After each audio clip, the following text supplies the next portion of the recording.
Halo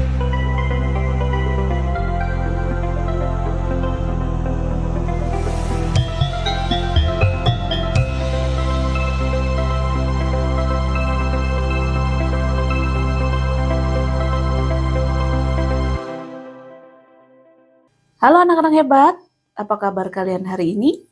Semoga selalu sehat, semangat belajar, dan berpikiran terbuka. Indonesia adalah bangsa yang sangat beragam. Kita memiliki suku, budaya, bahasa, serta agama dan kepercayaan yang berbeda-beda. Keberagaman ini adalah kekuatan, namun juga bisa menjadi tantangan jika tidak disikapi dengan bijaksana. Sekarang coba renungkan sejenak. Bagaimana caranya kita tetap taat beragama, tetapi juga mampu hidup rukun dalam perbedaan? Pertanyaan inilah yang akan kita bahas dalam video berjudul Relevansi Moderasi Beragama dalam Kehidupan Berbangsa. Setelah mengikuti pembelajaran ini, kalian diharapkan mampu menjelaskan kembali apa itu pengertian moderasi beragama, mampu mengaitkan moderasi beragama dengan ajaran Buddha, kemudian mampu memberikan contoh nyata moderasi beragama dalam kehidupan berbangsa. Selain itu, kalian juga diharapkan mampu menunjukkan sikap moderasi beragama yang mencerminkan profil lulusan berkebinekaan global. Sudah siap belajar? Mari kita semangat mulai pembelajaran ini bersama saya, Ibu Kuntari. Namo Buddhaya.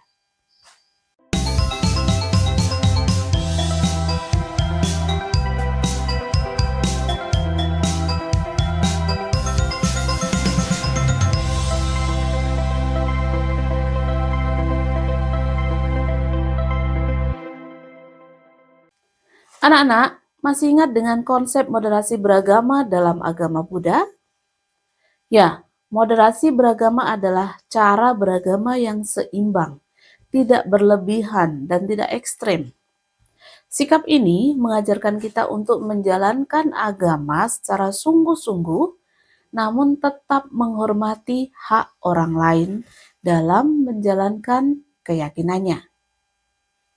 Moderasi beragama bukan berarti melemahkan iman atau keyakinan atau sada, melainkan menjalankan ajaran agama dengan kebijaksanaan dan tanggung jawab sosial. Bagi pelajar, sikap ini penting agar perbedaan tidak berubah menjadi konflik atau perpecahan. Bagaimana dengan moderasi beragama dalam perspektif ajaran Buddha? Masih ingat? Ya, dalam ajaran Buddha, moderasi beragama tercermin jelas dalam konsep Majjhima Patipada atau jalan tengah. Buddha mengajarkan umatnya untuk menghindari sikap ekstrim dalam berpikir, bertindak, berucap, mengembangkan panya atau kebijaksanaan, menumbuhkan metta, cinta kasih universal, dan welas asih atau karuna kepada semua makhluk. Sikap ini mendorong umat Buddha untuk hidup secara damai, tidak menyakiti, serta menghargai perbedaan sebagai bagian dari hukum kehidupan. Dengan demikian, moderasi beragama adalah praktik langsung dari ajaran Buddha. Nah, sekarang kita bahas moderasi beragama dan profil lulusan, yaitu berkebinekaan global. Anak-anak hebat sekalian, salah satu dimensi profil lulusan dalam kurikulum Merdeka adalah berkebinekaan global.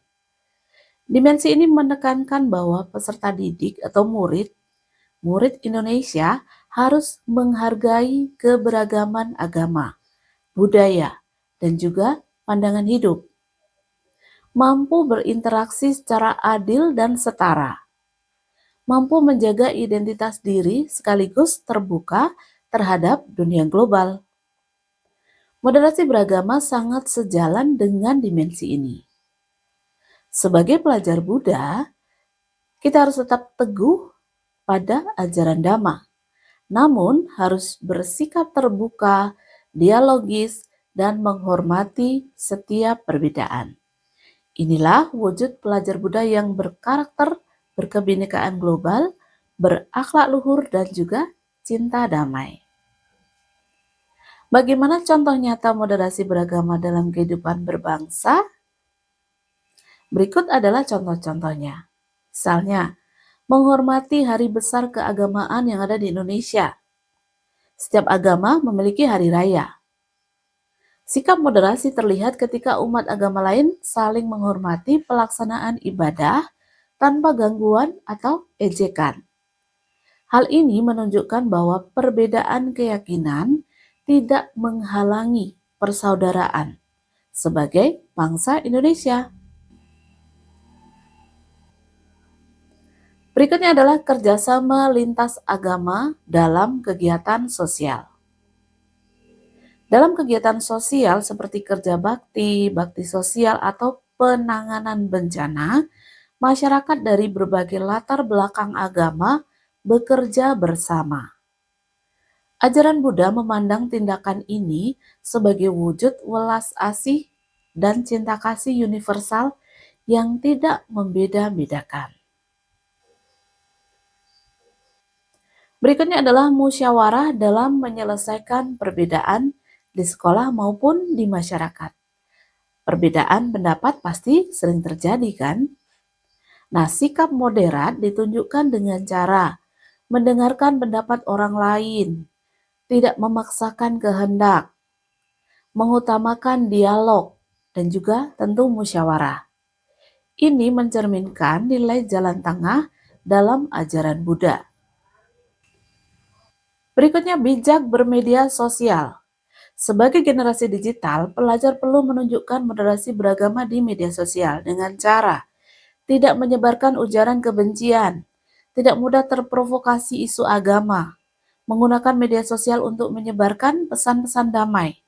Sikap ini sejalan dengan ucapan benar atau samawaca dalam ajaran Buddha. Sekarang kita bahas moderasi beragama sebagai tanggung jawab kebangsaan. Anak-anak hebat sekalian, contoh-contoh moderasi beragama yang telah kita bahas bukan sekedar teori, melainkan tindakan nyata yang menjaga persatuan bangsa Indonesia. Ketika kita bersikap moderat, kita ikut menciptakan suasana damai di sekolah, di masyarakat. Kita bisa menjadi penyejuk di tengah perbedaan. Kita juga berkontribusi membangun Indonesia yang rukun. Dalam perspektif Buddha, kedamaian dunia berawal dari kedamaian batin individu.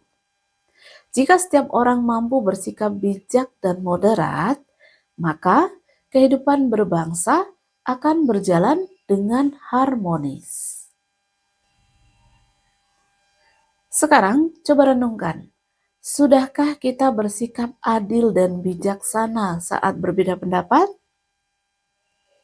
Sudahkah kita menjadi pelajar Buddha yang mencerminkan nilai berkebinekaan global? Nah, anak-anak, moderasi beragama adalah kunci menjaga persatuan Indonesia. Sebagai pelajar Buddha dan generasi muda, teguhlah pada Dhamma. Kembangkan kebijaksanaan dan welas asih universal. Jadilah pribadi yang memiliki keyakinan tinggi terhadap ajaran Buddha, namun tetap moderat dan berkebinekaan global. Mari kita wujudkan ajaran Buddha dalam kehidupan nyata, demi Indonesia yang damai, adil, dan harmonis.